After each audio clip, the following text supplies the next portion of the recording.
a lot of teams, and we're seeing this with Phoenix now, doesn't sound like they want to even invest that type of money in centers, which is why DeAndre Ayton, this is probably just the last little news nugget, but we talked about both the Jazz and Phoenix a couple podcasts ago.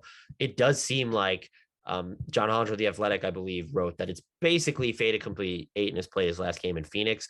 I'm shocked that the reporting has gotten that definitive ahead of restricted free agency. Maybe Ayton's agents are doing some really heavy lifting there.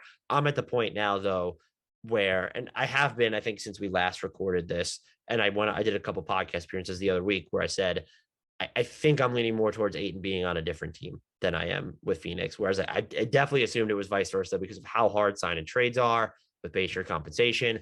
What are you going to get for him?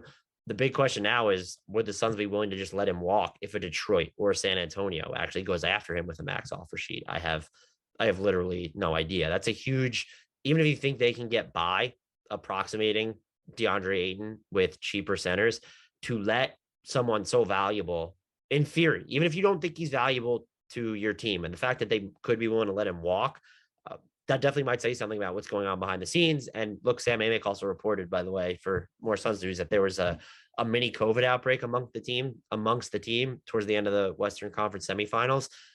Maybe we'll hear more about that, but it definitely brought up questions about how the league is going to handle COVID protocols moving forward in future seasons, specifically to start next season. But again, with Ayton, he has value and you can move him for value. So if you don't, that is a fundamental failure in my book. It's not about whether you actually view him as worthwhile to your bigger picture. He has value. If there's a team that's willing to sign him for near max or max money, you need to get into that before he signs an offer sheet and try and construct a sign and trade, because I hate saying this about people, but it's asset mismanagement if you just let him walk.